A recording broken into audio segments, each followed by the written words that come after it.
Hello Leo, Sun, Moon, Rising at Venus Signs. Kamusta kayo? Sana po nasa mabuti kayong kalagayan. Welcome back po sa Star Tarot.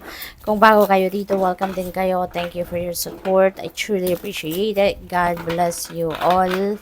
Leo, pauna mensahe po ninyo ay Two of Wands. Ayan, so kitang-kita ko agad no, pagbukas ng card. Yung mundo, hawak-hawak ng lalaking ito. So, ganito kayo, parang hawak ninyo ngayon ang mundo. Marami kayong oportunidad, no? The world is your oyster. Kumbaga, ang dami ninyong opportunities, no? Ang daming, you have a wide array of opportunities and possibilities right in front of you sa ngayon. Ang daming posibilidad na pwede mong i-take advantage sa ngayon, ano? Pwedeng mangyari, no? Sa buhay ninyo. Kaya, sa ngayon din, malayo ang tingin mo kasi you are visualizing siguro, no? Nag-i-imagine kayo kung ano yung gusto ninyong makita sa inyong 3D reality, anong mga sitwasyon na gusto mong ma-experience, at a certain period of time, no? So, pwedeng ganun ang ganap dito. Magta-travel din ang iba sa inyo dito. This could be an international travel kasi I'm seeing,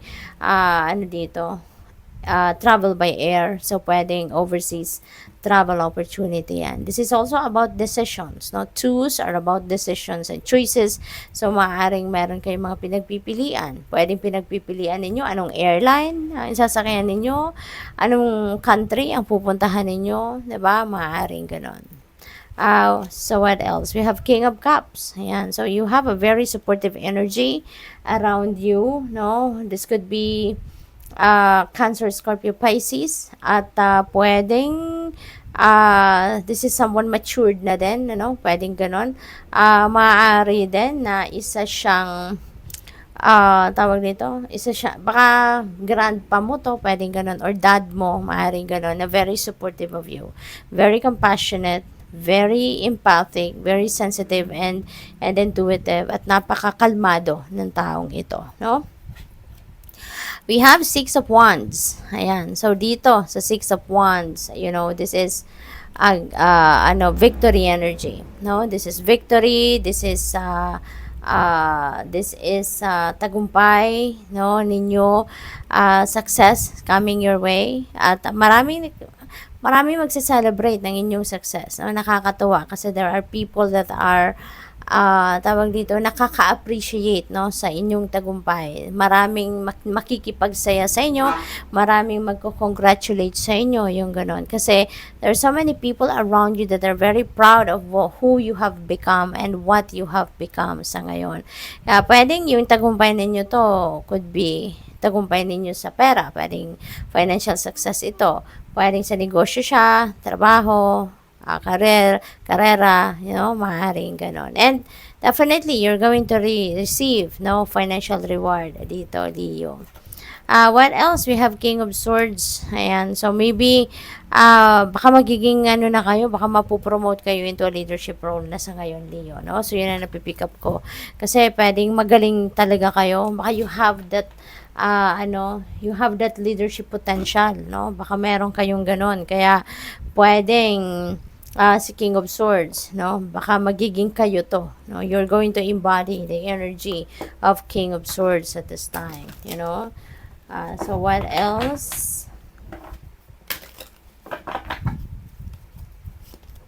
We have breathe. Ayan. So, kailangan muna ninyo magpahinga. Kailangan muna ninyo na huminga, no? Literal na huminga, mag-deep breathing kayo or mag-breathing exercises kayo para makalma kayo. Kasi maybe you're stressed out, maybe you're pagod, you are exhausted, no? Physically, mentally, emotionally. So, pwedeng ganon. Kaya, panawagan sa inyo ngayon, breathe. Okay? Huminga ka, kalmahin mo ang sarili mo. Okay? So, what else? We have happy. Ayan. So, kailangan mo talagang mag-take a breather para nang sa gayon, makalma mo yung inyong sarili and mas ma-appreciate mo yung mga bagay na makakapagdulot ng kasiyahan sa'yo. 'Di ba? Kasi kung problemado ka, nai-stress ka, 'di ba? Parang hindi mo masyadong ma-appreciate at hindi ka magiging masaya sa kung ano man ang mga achievement ninyo or mga biyayang nandiyan dyan sa paligid ninyo, 'di ba? But ayan na nga, you are going to be very happy, no? Exciting siguro mga pangyayari. Maybe dahil dito sa tagumpay, or could be other things din na mga mangyayaring maganda sa buhay ninyo. Kaya kayo'y magiging masaya.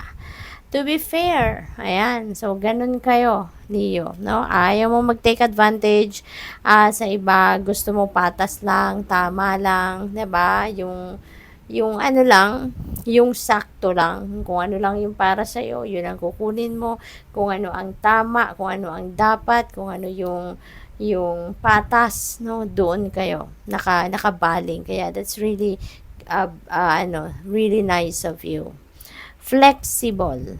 Ayan, be flexible. Ito yung panawagan sa inyo. Huwag kayong babali kahit merong problema, kahit merong mga challenging situation, do not bend.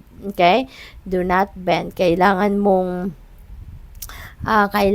mong maging flexible and adaptable sa mga bagong sitwasyon or sa iba't ibang klaseng sitwasyon na pwedeng dumating sa buhay ninyo. Kasi, di ba, maaring may mga pagbabagong magaganap sa buhay ninyo. Kaya, siguro, ang iba, matcha-challenge kayo. Di ba? Ang ibang sitwasyon dito, baka may stress kayo. Kaya, just be flexible. No? Be flexible and be adaptable. Okay? Wag kayong susuko, no? Kung medyo may challenging situation, wag ninyong susukuan. Agad subukan muna ninyong lumaban. Subukan muna ninyong harapin, no? We have Rainbow Obsidian, Heal Your Heart. Okay? Pwedeng related ito sa relationship, no? Baka nagkaroon kayo ng failed relationship in the past. And siguro hindi pa kayo totally nakakapag-heal ng puso ninyo, no? So siguro malaki yung or malalim yung sakit, no, na naidulot sa inyo ng kung ano mang nangyari dito sa inyong relasyon in the past. Kaya siguro hanggang ngayon iniinda nyo pa rin ang sakit. Hanggang ngayon bitbit nyo pa rin yan sa present life ninyo, no? Kaya ito ang invitation sa inyo. Heal your heart so that you can move on with your life and you can start afresh. Create your own luck. Ayan. Kayang-kaya nyo naman yan. 'Di ba? Para maging masaya na kayo. 'Di ba? Minsan, nasasabi natin sa sarili natin na parang ang ilap-ilap ng swerte sa akin. Walang opportunities na dumadating. Walang mga posibilidad na pwede mong i-take advantage na dumadating mala sa buhay ninyo. So, kung ganun ang sitwasyon, then you should just think creatively, 'di ba? Kayo na ang mag-create, no, ng inyong sariling swerte. Kayo na ang mag-create ng sariling ninyong oportunidad, 'di ba? What else? We have fluorite, find peace within. Ayan. So, with the breather card dyan, ano, this is related to that. Find peace within. Para nang sa gayon, makaluwag-luwag na kayo sa pakiramdam ninyo. Magpahinga. No? Magpahinga kayo kasi kung nai-stress na kayo, mahirap na magdesisyon, mahirap na mag-navigate ng buhay ninyo kung stressed out kayo. So, you need to take care of yourself, lalo-lalo na yung inyong emotional and mental health, 'di ba? Kaya pahinga, okay? Kung pagod kayo, nai-stress kayo, pahinga muna kayo. Magano kayo, listen to calming music, listen to stress relief music. It really helps, no? Kapag nakikinig kayo sa mga ganong music, pikit kayo para maramdaman ninyo. Yung parang talagang tagus-buto, no? Yung musika. At you will be feeling renewed after that. Okay? What else? You have Lemurian Quartz, practice patience. Ayan. Pasensya, huwag kayong masyadong magagalitin, huwag kayong iwasan ninyo maging irritable, 'di ba? At kailangan mo talaga na mag-breathe, no?